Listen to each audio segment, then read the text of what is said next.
On this episode of What's Going On with Shipping, the U.S. Virgin Islands opens up a ship registry.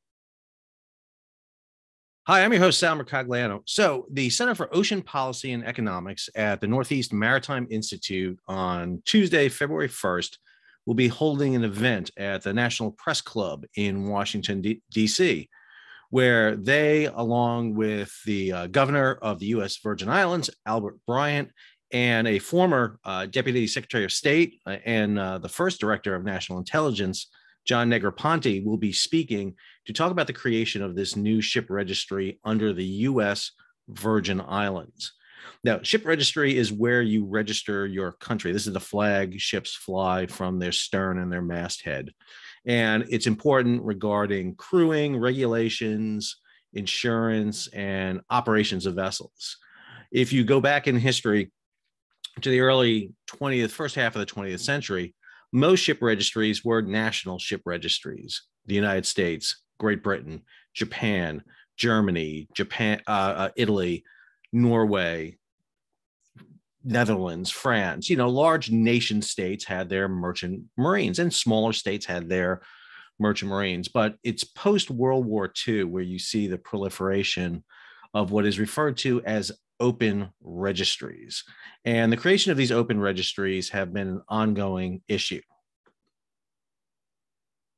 So the history of ship registries, if you really want to get an excellent history of it, I strongly recommend this book right here, Rodney Carlisle, published by the United States Naval Institute Press, Rough Waters, Sovereignty and the American Merchant Flag. If you want to understand why is it that the U.S. Merchant Marine has shifted over from an American registry fleet over to these other fleets, this is the best synopsis. To give you the quick down and dirty on this, excuse me, during the years leading up to World War II, the U.S. wanted to help the Allies, particularly the British, in their fight against Nazi Germany, but they were constrained by neutrality laws. And so to circumvent the neutrality laws, the U.S. started shipping goods, particularly high-octane aviation fuel, on board Panamanian-registered tankers.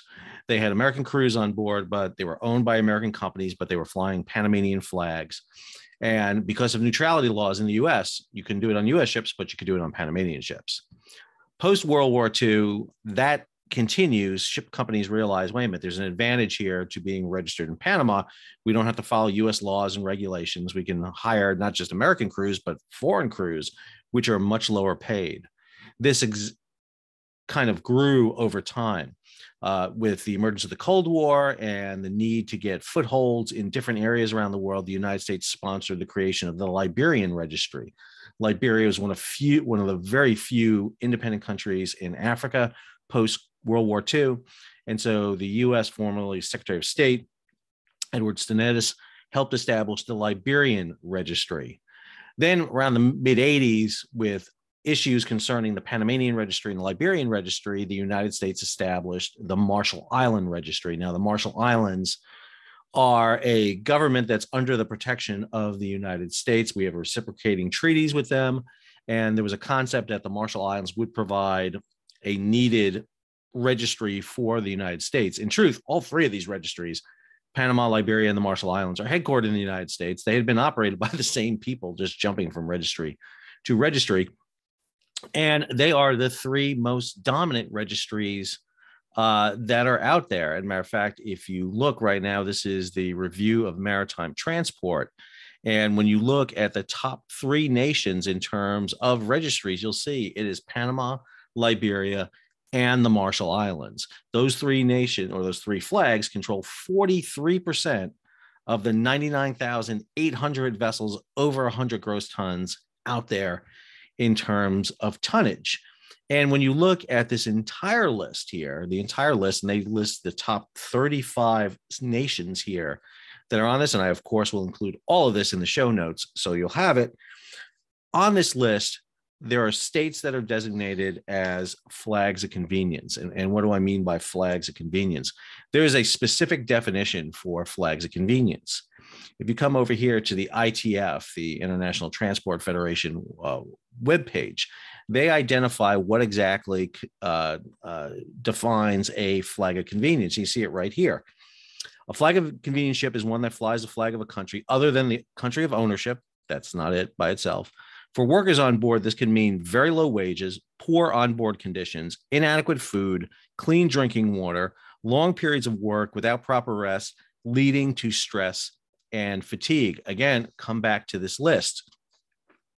Of the top 35 nations on here, the ships that are designated, or the flags that are designated as flags of convenience by the ITF, are number 1, Panama, Liberia at number 2, Marshall Islands at number 3, Malta at number 6, Bahamas at number 8, Cyprus at number 11, Madeira, which is a registry under Portugal's flag, at number 14, Bermuda at number 28, Germany at number 29, Cayman Islands at number 32, and Antigua and Barbuda at 34. And you'll notice on this list that the United States sits at 21st place, has only 0.6 of the share of the world's deadweight tonnage.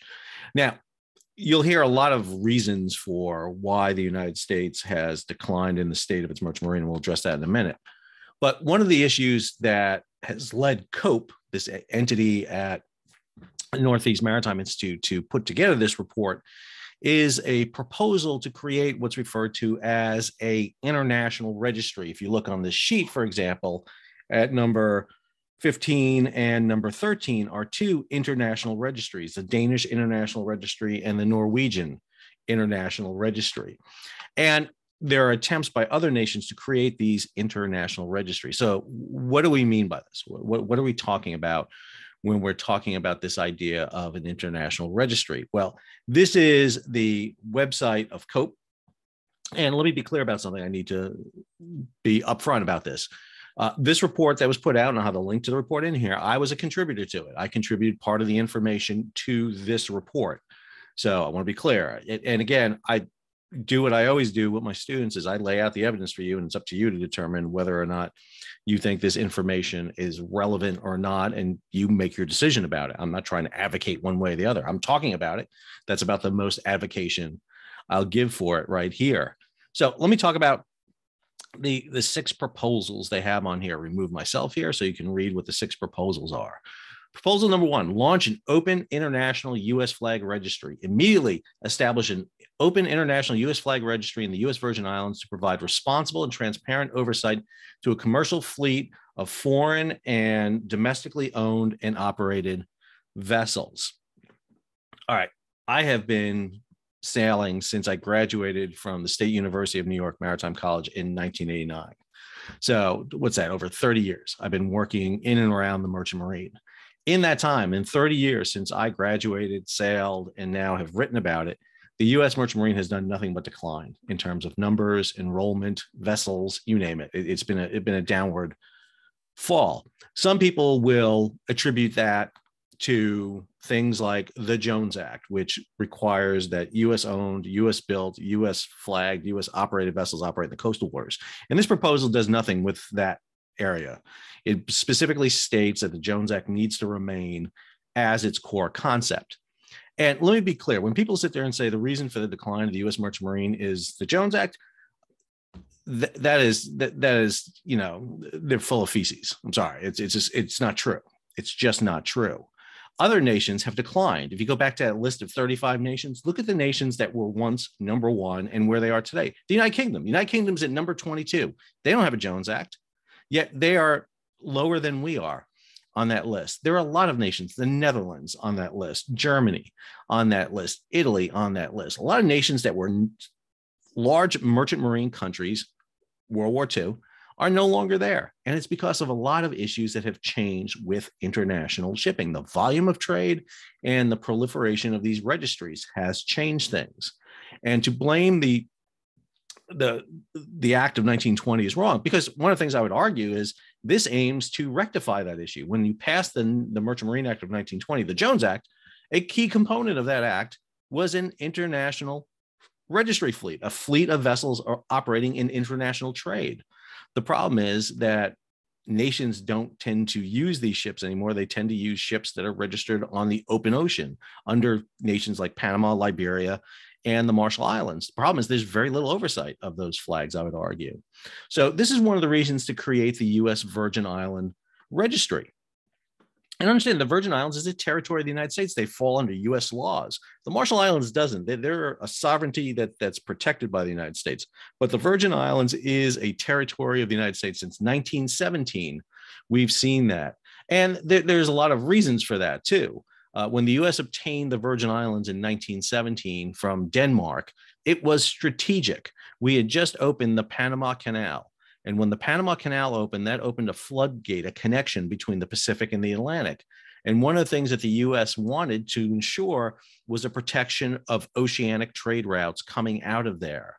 We had protection going up into the Gulf of Mexico and out of the Gulf of Mexico by our bases at Key West and our alliance with Cuba at the time. Through the Windward Passage, we had the base at Guantanamo Bay that allowed us to monitor that. The Mona Passage was San Juan. But out here toward the Lesser Antilles, toward the Leeward Passages, we really didn't have a place. And so one of the things to do was to obtain from Denmark the Virgin Islands. And if you look at this map right here, you'll see where the Virgin Islands sits, and you'll see it's at a key kind of strategic point right there. They wanted the Virgin Islands so that they would have another base, another key operating point, really from the Panama Canal heading southward in the Atlantic or directly eastward across the Atlantic. And so they wanted to establish that. And that becomes a key moment, really a key moment.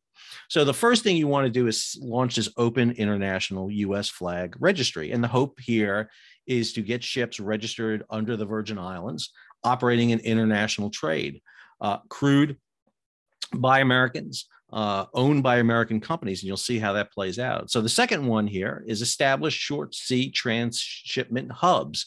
Go back to the marine traffic map here. One of the ideas is that we're seeing is the creation of these large ports that can handle container ships and other ships coming through. We see them around the world, Singapore, Algeciras, Rotterdam.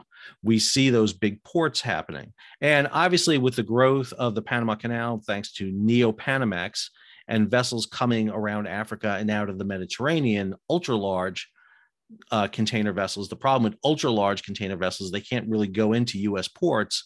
One of the things that's hoping to do here is create a terminus hub, a transshipment hub here in the Virgin Islands. Now, I will state it will be in competition with attempts in Jamaica and the Dominican Republic to do that. And the hope is that the Virgin Islands provides a more stable government and labor force than you would get in Jamaica or the Dominican Republic.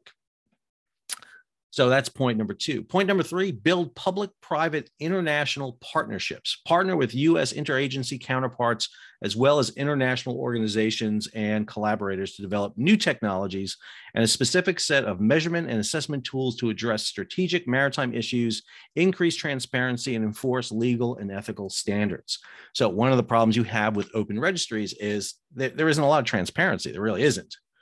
For example, the Ever Given going ashore in the Suez back in March of 2021, they were registered under the Panamanian flag. We have yet to hear really anything official out of the Panamanian registry regarding that. And there was very little effort done by the Panamanian registry to get that vessel released from the Egyptian authorities, which were held for over 90 days, including arresting the ship and parts of their crew. And obviously, the big issue coming forward right now is new technologies and new innovations. And to get this going, one of the biggest problems right now is how to get Americans to invest in maritime shipping. This chart right here from the Review of Maritime Transport, again, shows you ownership of the world fleet by capacity. And you'll see right here that in terms of ownership, Greece dominates it, followed by China, Japan, Singapore, Hong Kong, Germany, Korea, Norway, Bermuda, the United Kingdom, and finally, the United States in 11. And understand the United States is dropping in terms of its ownership of the world fleet. Just a few years ago, the US was 5th. It's now down to 11th. And we see that continually dropping. And so one of the things to do is try to incentivize ownership into the U.S. fleet. The fourth point, modernize the maritime workforce. Rapidly deploy modern maritime education training methods in the U.S. and abroad, including in-person, online, mixed reality, simulator training to attract new talent and upskill existing maritime workers. The U.S. maritime force, I would argue, is one of the best trained, equipped out there. There's no doubt about that. Unfortunately, we're operating under a system that has existed since the early 20th century. We have unions competing against each other for jobs in the United States. It is expensive to go to training. There's a lot of training requirements that are saddled on our merchant mariners out there. And there needs to be new ways and innovative ways to provide this training to them. A lot of mariners who get off vessels, their off time is consumed with having to go to training centers and get the requisite training that they need. And there needs to be a way to modernize this workforce to attract new people into the workforce. It's an aging workforce. The average age of mariners is high, not just in the United States, but really worldwide. And this is something that needs to be done. Fifth, establish and implement green shipping strategies. Establish a national maritime sustainability strategy, including green maritime highways and a green shipping certification program for USVI flag vessels with requirements and benchmarks for environmentally sustainable construction, operation, management, and planning. Listen, I've talked about this multiple times, that the issue coming before the maritime sector is the green maritime sector. Is how do we start decarbonizing and get our ways there? There was just a story out there that the US, Los Angeles to Shanghai, want to decarbonize that route by 2030. Understand, the IMO has set a goal of 50% decarbonization by 2050, and yet the Shanghai to LA route is talking about decarbonizing in less than a decade. And so there needs to be a green implementation strategy, and more importantly, vessels and opportunities to take advantage of that out there. And then the last point, create a maritime venture capital fund to rapidly build commercially successful solutions that are technologically innovative, economically viable, globally deployable, with a goal of solving maritime and ocean industry problems with a focus on ecological sustainability. So again, the idea of getting money into the industry is equally important. You need investors. You need to have innovative investment opportunities. People are seeing, hey, you can make money in shipping right now. Look at the container lines right now. You can make money in that, but it needs to be established so that people will be willing to invest it. People are not going to invest in companies where you make a lot of profit very quickly, but you don't know when that's ever going to happen. It could be 20 years until it happens. And so we need to set up economically viable processes where people can invest in companies, know they're going to make money, and be able to pull their money out when they want to, and other money come in and invest. This strategy is an important strategy, I think. I think we need to put forward ideas, radical ideas in some cases, but ideas nevertheless, to move this forward. There needs to be discussion. Again, I've been doing this. I went to SUNY Maritime College in 1985. I'm very, very old. Graduated in 1989, sailed for 3 years, worked ashore for 4 years, and I've been writing about the maritime industry ever since. And as I said before, I don't see where we're going. Last year, 2021, we did not put in service one ocean-going, or even on the Great Lakes, large, over 1,000 gross ton vessel. We launched one on the Great Lakes, yes. We're building 2 down in Brownsville for Pasha right now, but they didn't go in service. We're building smaller vessels. We're building coastal vessels. We're building tugs and barges, offshore supply vessels, but we're not building commercially viable vessels. Meanwhile, China, Japan, Korea are building 93% of the world's ships. China, if you add Hong Kong to its registry, is the second largest registry in the world. China and Hong Kong combined actually eclipses Liberia and the Marshall Islands. Panama, Liberia, and Marshall Islands are some of the largest out there. And the U.S. is missing this opportunity. And if this gets a discussion going, if this starts a vibrant discussion about registries and American shipping, I am 100% for that. Let me be clear. I think we need to be talking more about this than not talking about it. We are at an inflection point when it comes to global shipping. Global shipping is in the news. We see it every day with the Port of LA, the Port of Long Beach. We saw it with the supply chain crisis. The Virgin Islands is part of the United States. This is not a registry that's overseas. This is not Panama. This is not Liberia. This is not the Marshall Islands, which we seized from Japan in World War II. The Virgin Islands is the same as Puerto Rico, as Guam, as what Hawaii and Alaska were. You know, they're territories of the United States. They're part of the United States. They'll be under U.S. law. So it's not like you can avoid U.S. law by putting them under this. But it does allow you to now, you know, do things that maybe you couldn't do in the past by constrained by American laws. I would love to see a U.S. flag registry that incorporates all of these. I'd love to see these changes in the U.S. registry. To me, if you change the U.S. registry, this is great. I've been advocating this. I've talked about this. I've talked about reflagging in LNGs. I've talked about giving cruise ships a unique registry, and this Virgin Island registry may fit the bill for that, so that you can operate the officers and licensed personnel under U.S. laws, but maybe the hotel staff under different laws, which allow you to keep the economics of the system going, but put them under U.S. laws and U.S. protection, especially the passengers on board, which is a whole issue. So I hope you take a look at this. I've linked the entire document to the video. The National Press Club event is on February 1st. And that'll be an interesting unveiling of it. I am not attending the event. I have to work. Again, I'm a full-time college professor, run a department. I've got a job, sorry. So I won't be there for it, but I will be interested to see how the industry, how government, how all the different players take a look at this.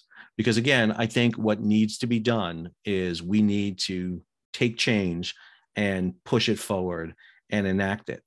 And the question is, will this be a change? I don't know. Again, I'm a historian. I'm not a soothsayer and predict the future. If I could, I'd be a billionaire, but I'm not. I'm just a lowly college professor. And with that, please subscribe to the channel. Go ahead, hit the bell so you'll be alerted about new videos when they come out. Leave a comment. I'm sure I'll get lots of comments on this. Leave a comment if you can. Contribute to my Patreon page, because I'm not a billionaire and I need to be able to keep this YouTube channel going and the time going. Good news. I've had a lot of comments about this. New camera coming tomorrow. So you'll see this face in much higher quality, and you asked for that. So if this is not a pretty face, it's your own fault. So I apologize, but this is what you wanted: better quality videos. So until the next video, this is Sal signing off.